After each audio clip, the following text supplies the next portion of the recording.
We live in a strange world. There's so much we can't explain. My name is Alex Hannaford, and I'm an investigative journalist. I've seen and heard all kinds of incredible stories. Oh, my goodness. Oh, that's awful. It just rained. It just rained fish. And the evidence doesn't always stack up. I've never heard anything like that in my life. In this series, I'll investigate the most curious and astonishing events from all over the globe. My mission is to expose the truth about some of the world's weirdest phenomena. I'll meet witnesses. Here we are. Unbelievable. My son had goosebumps. He was creeped right out. You know, the universe just tried to kill me and it missed. I was scared. I thought it was from space. See the evidence firsthand. Everywhere. Hundreds of them. Hey, look, oh my God, look, Glenn. And use the latest science to separate fact from fiction. That's what science is. You try to explain something based on what you know. The more you know, the better off your understanding. They are not crazy, they are correct, and it's just a matter of understanding the physics behind it. That's incredible. To me, that's amazing. Welcome to our strange world.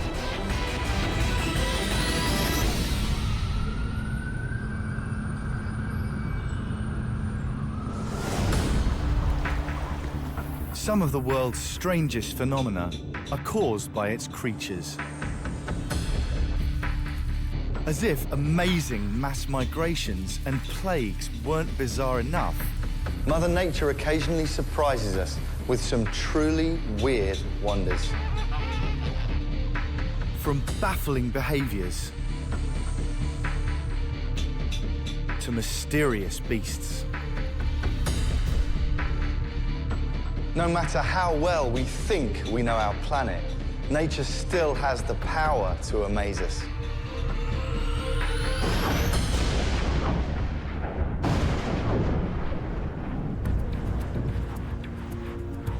I'm on my way to the southern United States to investigate one of nature's weirdest events.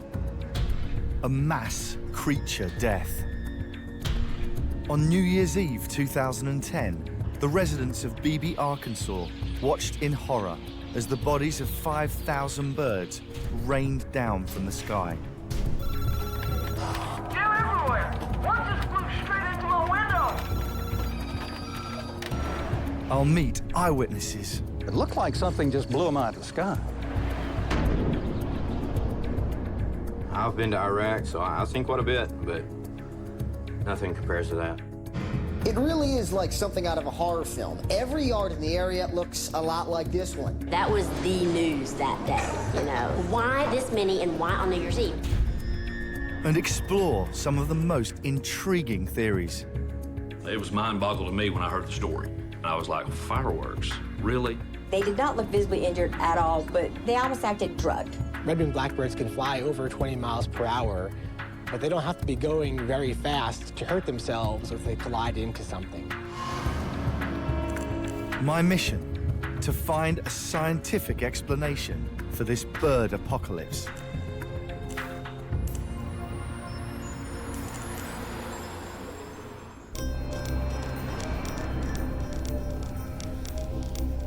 My investigation starts in the Arkansas capital of Little Rock, 40 miles southwest of Beebe.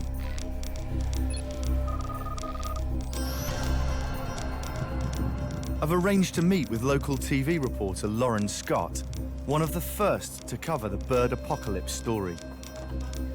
I'm hoping she can provide me with leads to eyewitnesses. So first of all, just sort of set the scene. So you were working in TV at the time? I was a backpack journalist. I'm not a bird expert. I was the reporter to try to make some sense of what in the world's going on and then tell our viewers who still just want more. So would you describe it as a media sensation? Absolutely. We jumped on it. That was the news that day, you know. The initial reaction was, what the heck, you know? So it wasn't a question of, can you go cover this? It was like, who's gonna do it? We've got to have, you know, almost all hands on deck because this is so unusual. Within hours, news crews raced to Beebe. Blackbirds are having a hard time staying alive in the southeastern U.S. 5,000 fell from the sky in Arkansas. Testing could take up to a month. It really is like something out of a horror film. Every yard in the area looks a lot like this one. Dozens of birds litter the ground, and the scariest part is no one knows how they got here. How long did it go on for? How long were these dead birds in the news? For days after it was. And now those birds in Beebe, you know, and we would maybe have a new fact or a new something has come up. What theories were there in the sort of immediately afterwards and then sort of in the days that followed? Fireworks, lightning, like rain or thunder or lightning scared them, to government conspiracy, the magnetic fields changing and messing with the birds' minds, poisoning, and then, of course, just to throw in a little kicker, let's say that it's the end of the world. So birds are falling from the sky. What about the people in Beebe? Were they really, really petrified of this? Yeah, because it was so uncommon. Some people that lived there were truly concerned and scared. If I lived in Beebe and I woke up one morning and there's 1,000 birds dead on my doorstep, I don't know what I'd think. It's the apocalypse or something. Like, why this many and why on New Year's Eve?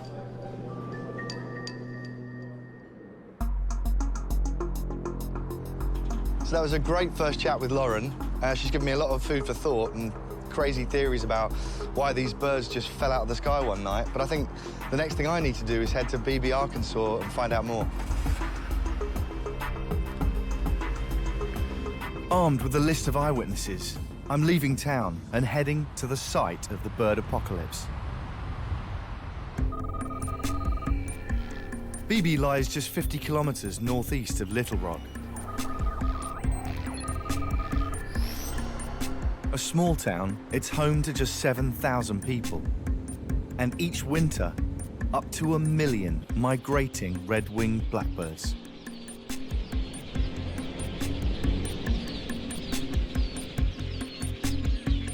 So this is Winwood Drive. This is the road that it actually happened on. This is where all the birds, thousands and thousands of birds, fell out of the sky. The majority of the dead birds were found in a square-mile area close to one of their main roosts, in a zone surrounding just one suburban road, Winwood Drive. My first eyewitness, Charles Moore, lives right in the epicenter of this kill zone. It's hard to imagine this place just covered in a blanket of dead birds. It's such a bizarre thing to even appreciate. Oh, this is him. Hi, Charles. How are you? Good. I'm Alex. Lovely to meet you. Where were you when you sort of actually saw what had happened? Well, I came out the door New Year's Day morning. My normal routine is to come out, usually have a cup of coffee and walk out and get the newspaper off the yard. And so you walked onto this bit here? Yes, walked right out Come to and show the me yard. where you were. So you walked down here. I began looking around and I realized those were dead blackbirds.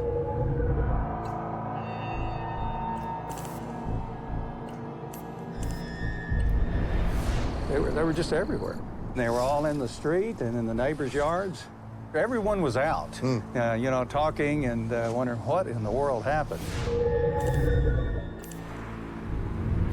Any traffic that was coming down Winwood would have to somewhat dodge the birds to keep from running over them. We had a few that were still alive, you know, and they were just flopping around and limping, you know. There was one that was just kind of limping. It was very sad. Were you fearful, scared? I mean, it was just a shock. I'd never seen anything like it. I want to know if Charles has a theory as to what caused this chilling scene. What did you think had happened to them? It looked like something just blew them out of the sky, you know. and they all fell at once. That was, you know, like a huge bomb up there. I don't know that we'll ever know for sure. How long have you lived? I have lived here 16 years. Had you ever seen anything like that Never, before? never. Then, Charles gives me my first key piece of information.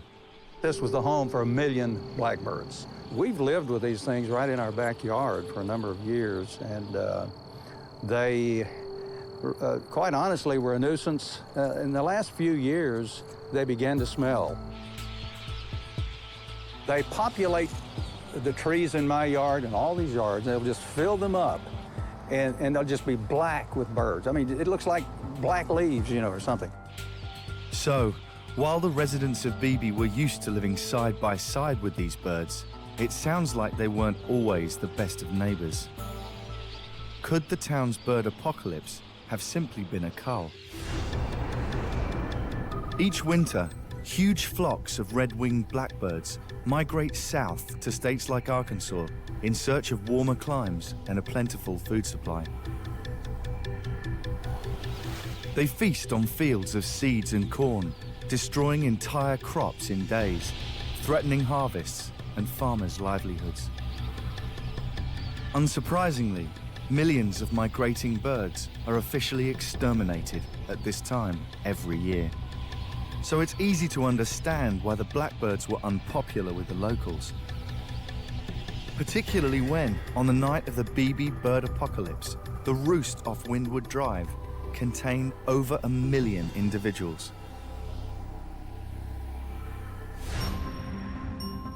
This first interview has kick-started my investigation. So I thought what was interesting about what Charles was saying is this sort of nagging doubt in his mind, I think. Could the blackbirds' unpopularity hold the answer to their sudden demise? I'm heading back to my hotel to explore the theory that the birds were culled. I'm scouring the headlines in search of more leads, and I discover that at the time of the Beebe bird apocalypse, other mass bird deaths were making the news in neighboring states. So a few days after the bird deaths in Beebe, Kentucky wildlife officials said several hundred dead birds were found in the western part of that state too. And they were a mixture of red-winged blackbirds, which is the same birds that died here in Beebe, but also grackles, robins and starlings. And that's not the only report I find. As well as the deaths in Beebe and Kentucky, 500 dead blackbirds and starlings were found in the neighboring state of Louisiana, and around 300 in Yankton, South Dakota. These mass bird deaths all occurred within days of each other. Could they be linked? Were they all part of a seasonal extermination program? So Beebe clearly isn't a one-off. Digging deeper, I find that the South Dakota incident was caused by a government cull. But in Louisiana, the birds were thought to have flown into power lines. And in Kentucky, poor weather conditions were at play. There appears to be no common cause. So I'm still left with the nagging question: what killed all the birds in Beebe?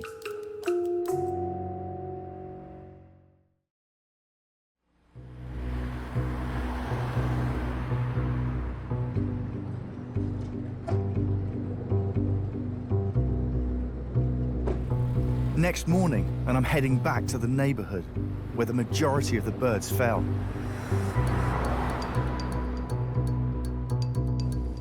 1602, 1604. I want to explore the theory that these birds were deliberately killed.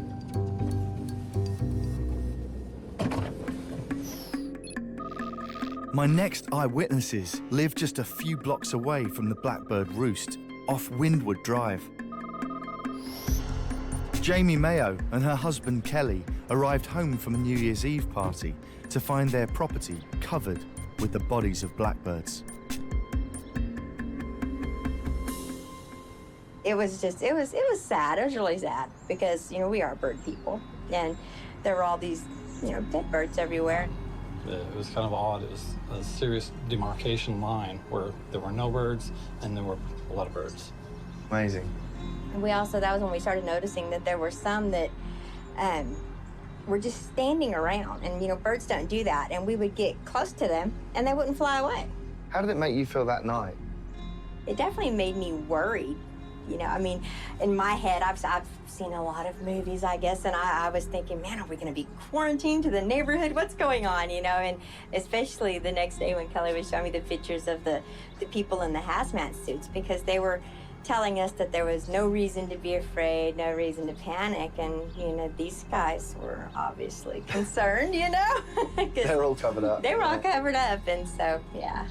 But, yeah, it was scary to a certain degree, just not knowing. Within hours of the first reports of bird deaths, a cleanup operation was underway, with state officials in hazmat suits scouring Beebe for carcasses. What did you think had happened to them? There were some theories that they were trying to thin them out. The way the birds acted, it just doesn't seem right. They did not look visibly injured at all, but they almost acted drugged. This lead cements the suspicion in my mind that the Beebe birds could have been intentionally poisoned. I'm keen to explore this theory, so I'm headed an hour and a half west of Beebe to Russellville to enlist the help of an Arkansas Tech University ornithologist. So I'm just on my way to meet Chris Kellner, who is a bird expert, and he's hopefully going to tell me whether there's any possibility that they could have eaten anything poisonous. Chris wants to show me a farmer's field where a flock of migrating red-winged blackbirds have recently set up roost. Hey, Chris. Hey. How are you? I'm doing well. Good to meet you. Yeah. And I didn't realize, actually, when I pulled up, I looked over there and I was thinking, oh, I can see a few birds. I can't see that many. But I didn't realize that that whole tree is full of birds. Right. They look like leaves a little bit from this distance, yeah. It's insane. Yeah. How many do you think are in there? Yeah, maybe 2,500. Oh, my God, look.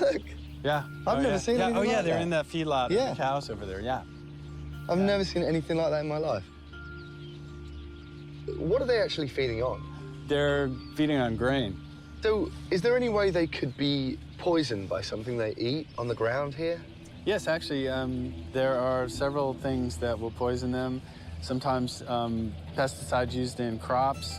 Sometimes they climb through the food chain, so the toxins can get into insects and then get into the birds, and that may not kill them, but it may you know, affect their physiology a little bit and make them sick. They succumb to it pretty quick. Yeah. Okay. Chris has given me some key information. The million-strong Beebe roost lies close to farmland. If a nearby field contained high levels of pesticides, it's possible that the birds could have ingested the toxins and then been overcome after flying the short distance back to their resting place. In your experience, is it possible that the birds in Beebe were poisoned? Sure, but I would base a conclusion on an autopsy more. You know, if it was an acute toxin, you probably would detect it. So it would depend on the toxin. So it is possible the birds were poisoned. This theory needs further investigation. I need to track down an autopsy report to find out exactly how the birds died. I think I'm here already. So I'm heading back to my hotel to start the search.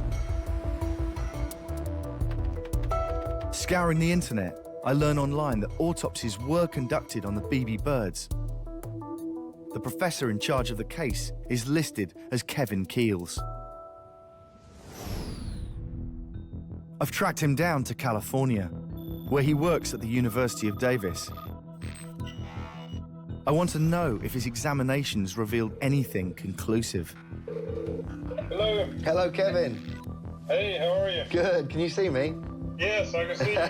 What actually were you looking for? When we have a large-scale mortality event like this, we are potentially concerned with pesticides or some infectious agents. So we did a screen for common toxins and pesticides that might be associated with mortality of birds like this. In this case, we really didn't think that pesticides or toxins or poisons were involved. Right, right. So if it wasn't poison, what did kill the BB blackbirds? It's pretty obvious. I mean, you had a lot of fractures of long bones. The keel, the breastbone was fractured in some of them. So all the lesions that we saw were consistent with blunt force trauma in all of the birds.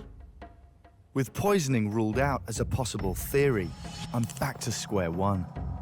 The findings of Kevin's autopsies were that blunt force trauma was the cause of death in all of the BB birds. When they took to the skies that night, they hit other objects with such force, the injuries they sustained were enough to kill them. But what drove them to do this in the first place?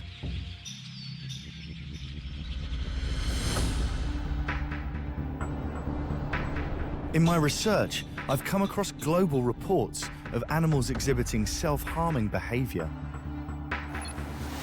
That snake is dead. I'm pretty sure. Look at that. It bit its own neck. In America, garter snakes have been known to bite themselves when in the midst of a feeding frenzy. That snake commits suicide. Just couldn't take it, I guess.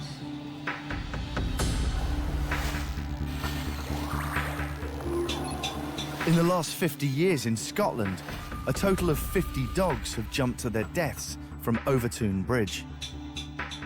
Investigations concluded the animals had picked up on the irresistible scent of mink nearby, but the thick granite walls of the bridge blocked out their cautionary senses, so they took a leap of faith and followed their noses.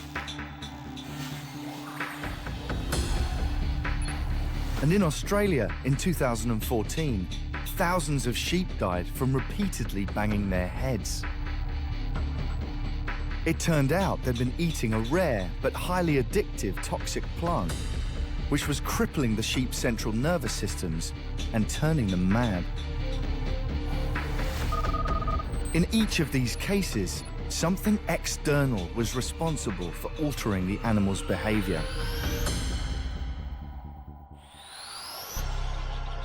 Perhaps there was an environmental change in the area that could have affected the birds. I'm hitting the internet to see if there were any other creature deaths locally around that time. Oh, this is weird. 100,000 fish found dead along the Arkansas River one day before the blackbirds dropped dead out of the sky from BB, and they're 125 miles apart, but both in Arkansas. The fish were found on a stretch of river near the town of Ozark. Could this be more than coincidence? If so, it's the lead I've been waiting for. I'm heading off to the site of the fish die-off to see what I can uncover. I'm meeting Arkansas Game and Fish Department official, Keith Stevens. Good to meet you. Good to meet you. Alex.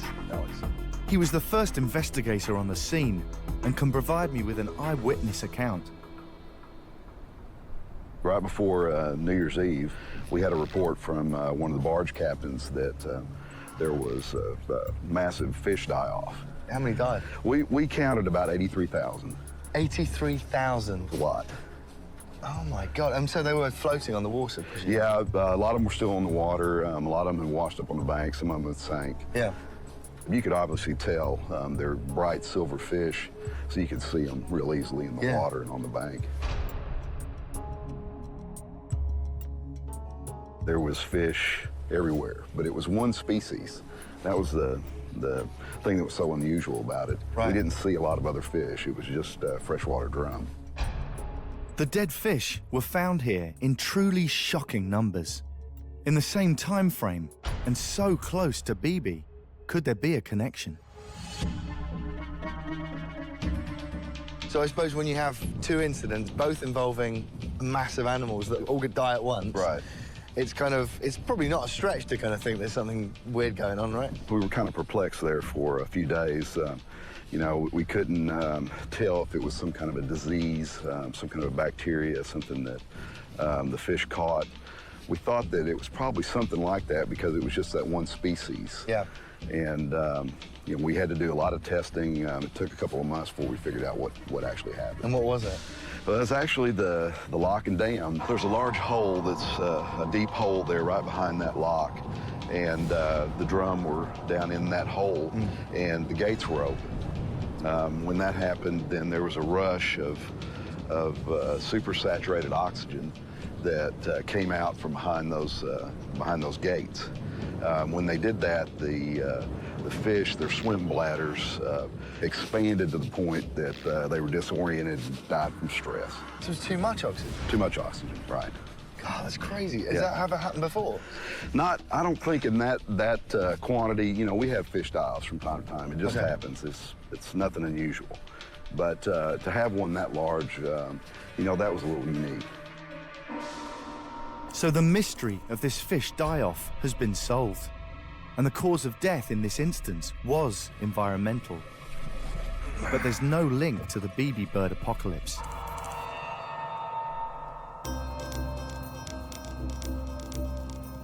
My investigation is stalling. The birds weren't poisoned, and I found no trace of an environmental cause of their death. I'm fast running out of theories. But there is one avenue I haven't explored. It's a line of inquiry that local journalist Lauren Scott proposed. What theories were there in the sort of immediately afterwards and then sort of in the days that followed? Fireworks, simply because the people that were in that area knew that people were doing fireworks on New Year's Eve. I can't help but wonder if there might be some truth in this. Could the fireworks have startled the birds and caused them to crash to their deaths?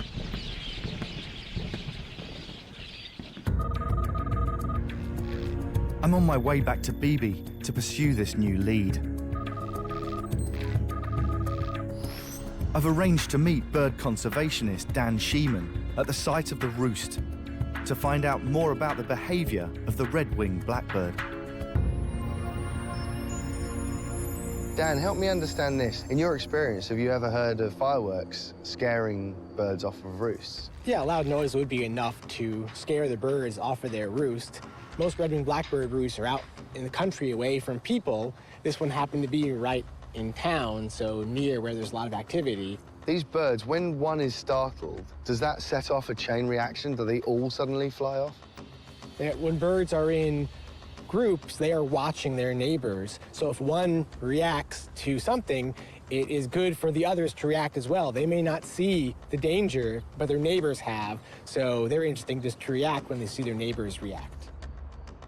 Then, Dan gives me a key piece of information.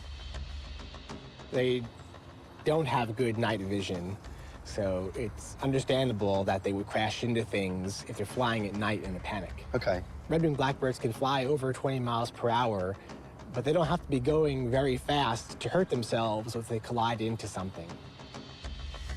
This is all starting to make sense. But what exactly did the birds fly into?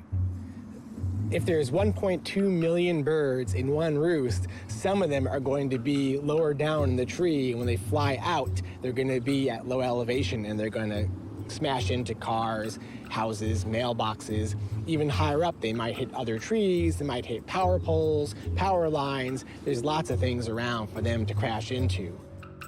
This could be the breakthrough I've been looking for in my mission to find a scientific explanation for the BB bird apocalypse. The behavior Dan describes is consistent with the results of the autopsies, and it adds weight to the theory that fireworks made the birds take to the skies. I need to know what happened that New Year's Eve, and in a small town like BB, nothing moves without the local police force knowing about it. I'm meeting with a man in charge, Police Chief Ballou. Wayne Ballou. Nice to meet you, Wayne. Nice to meet you. How are you? I'm doing great. So I guess to begin with, just take me through what happened that night from your point of view. So were you on duty or were you? No, I was off that night. I had actually got to go to bed early that night, and that was the first time in a long time on a New Year's Eve. But everyone at home was gone except me, and I'd gone to bed and had my Had my little dog in the bed with me, and I'm not exactly sure of the exact time, but just, we'll say around 11:20 to 11:40 in that time period, I heard a lot of large fireworks going off, and these types of fireworks that I'm describing were commercial grade fireworks.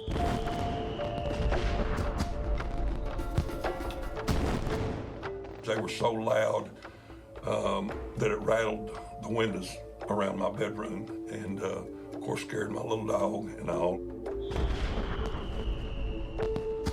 Commercial-grade fireworks contain larger amounts of explosives than consumer fireworks, and their sale is heavily regulated. 10 to 15 minutes after that, I started receiving phone calls that we had birds that were falling out of the sky onto people's homes and onto the roadways. Of course, immediately got dressed, went outside, and walked out into my driveway, and immediately a bird fell from the sky right in front of me. There were several birds that had fallen, and of course, at that time, I notified the mayor of our city what had happened, and I guess because it was New Year's Eve, he might have thought that I'd been drinking that night, but I don't drink. So there was no doubt in your mind, didn't need to be an investigation because you knew exactly what had happened. I knew at that time that, you know, what the problem was. We had a large roof. Being very close to my home, I knew where it was, and after hearing all the fireworks and the loud booms, several of them, I'm gonna say 10 or more, go off, and saw the birds, you know, out in that area, I knew what had happened immediately. Did you ever speak to any of the people that were responsible for doing it? Or? No, I never found out who did that, and you have to keep in mind that there was a lot of money spent on this. You know, you talk about police officers' time and coming out, and you talk about game and fish. You talk about environmental people to do the cleanup. You know, I could go on and on and on, but there was thousands of dollars that was spent, and whoever did it certainly didn't want to be, you know, caught. According to Chief Ballou's account, commercial-grade fireworks were set off at close proximity to the blackbird roost. It was these loud explosions which spooked the birds, causing them to take to the sky. Unable to see clearly, they crashed into each other and nearby buildings, resulting in catastrophic carnage. When you put that many birds together and that goes off under the roost, you're gonna lose some birds. I'm 100% sure that that's what happened that night. I feel like I'm close to solving the BB bird apocalypse. Okay, thanks a lot. Take care. Bye-bye.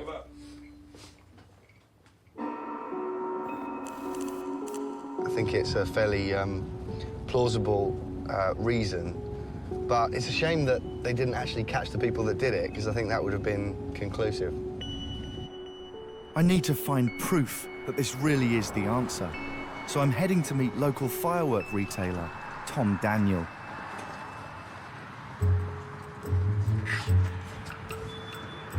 Hey, Tom. Good, how are you? Good. Alex. Tom. Good to meet you. Pleasure to meet you. I've never in my lifetime heard anything like what happened in BB. Really? As far as being related to fireworks. Really? That's amazing. Oh, yeah. So you've never in 20 years? No. I mean, my family's been doing it. I started selling fireworks out of a stand when I was 18, and I'm 52. So that tells you how long I've been around them.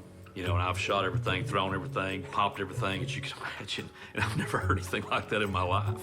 That's amazing. Yeah, it was. The police chief told me that he's pretty sure it was commercial-grade fireworks because he said that he was in his house at the time when he heard this go off, and he said he's heard nothing like it. Right. Does that sound plausible to you, or do you think this sort of thing could happen with just a regular firework? It would have to be something commercial. Okay. But I don't think the city of BB had a display show on New Year's Eve. You would have to buy through a licensed person with alcohol, tobacco, and firearms. You're regulated by the federal government. Really? They do a background check, fingerprint, all that stuff. It's like buying a handgun now. They don't really have anything consumer-wise that will go up and just go boom and rattle, like a shotgun or like just a big boom. They don't make anything like that for the consumer. So just to be clear, if it was a firework, it would have been a commercial-grade firework, And if it was a commercial grade firework, it would have been either bought by somebody who's got a license to buy a commercial grade firework, or somebody who'd got hold of it illegally. Yes, that would be my guess. Yeah. You couldn't just walk into my store and go buy something and create what happened in BB. It was mind-boggling to me when I heard the story. Right. I was like, fireworks? Really? So personally, I don't think it was. Tom's adamant that fireworks weren't to blame for the BB bird apocalypse. Take care. Thanks so much. Thanks a lot. Bye-bye. And now I'm left with a nagging doubt. I have to say I'm genuinely surprised, because I thought I had the answer. I thought it was fireworks. And now I have to say I'm not 100% sure. Police Chief Ballou was certain of what caused the mass bird deaths. I heard a lot of large fireworks going off, and these types of fireworks that I'm describing were commercial grade fireworks. They were so loud that it rattled the windows around my bedroom and, of course, scared my little dog and all. But firework retailer Tom completely disagrees. I've never in my lifetime heard anything like what happened in BB. I started selling fireworks out of a stand when I was 18, and I'm 52. So that tells you how long I've been around them. Right. And I've never heard anything like that in my life. And despite a thorough police investigation, no evidence was ever uncovered or a culprit caught. No, I never found out who did that, and whoever did it certainly didn't want to be, caught. Chief Ballou and Tom are so insistent. What if they're both right?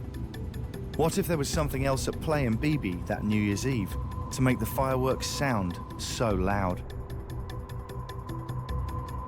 Could I be missing a piece of the jigsaw?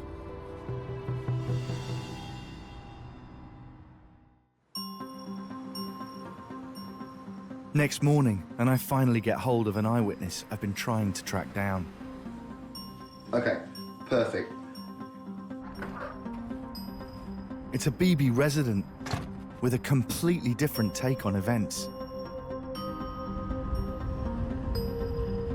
I'm heading to meet him to see if he holds the key to solving the mystery of the bird apocalypse.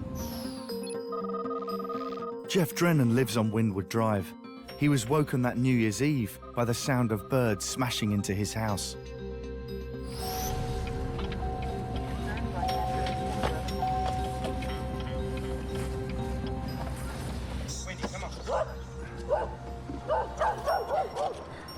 How are you? Wendy, come on. Hey. Come here. Come on. Come on, get a treat. Come on. Good girl. So tell me what you saw when you first came outside. Probably just within eyesight here, probably 1,000 or 2,000 birds. You could kind of hear them, hitting the trees and hitting the other structures. And it's like every 10 seconds or so, you'd hear one fall, and then you make a pretty good thud. And this hits home. This is in your yard. This ain't in Texas or, way off some other country. This is right here at home. Is that the weirdest thing that's happened? Yeah. I've been to Iraq. So I've seen quite a bit, but nothing compares to that. Wow. I mean, what do you think it was?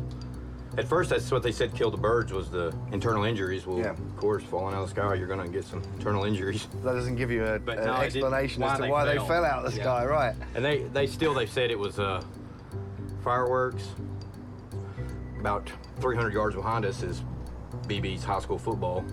They shoot off fireworks every Friday night and a cannon when they score. It's normal. They're used to it. There's a few people in here shoot a shotgun, to scare them off. They'll run off, but I don't really believe the firework thing. But Jeff does have a theory about what could be to blame. I've heard that they grouped together and something spooked them. But they said they had grouped so close together that an upper atmospheric downburst that literally blowed them down, which kind of makes more sense than the fireworks or anything else. So you think it's like a weather system that came in? I mean, that's the thing that created this downdraft, like a storm or something? Well, it wasn't really a storm as much as just kind of like a freak wind or something. And I don't really remember it being stormy. I don't think it stormed for a day or so. Jeff's theory is an interesting one. He doesn't believe that fireworks startled the birds, but that a weather system was somehow responsible for blowing them from the sky. But what if it was both? I've heard that freak weather conditions can distort sound. Could this be what happened that night in Beebe? I call the local weather office. Oh, hey, Chris, it's Alex Hannaford here. I'm working on the story about the birds. They've agreed to recall the weather data for Beebe that day. Oh, all right, see you then, Chris. Bye-bye. Take care. Bye. I'm making my way back to the state capital of Little Rock and the National Weather Service Center. I need to find out more about the weather in Beebe that night. I'm hoping that what I uncover might finally give me a scientific explanation for the mystery of the Beebe bird apocalypse. Hey, how are you? Oh, nice to meet you, Chris. Alex.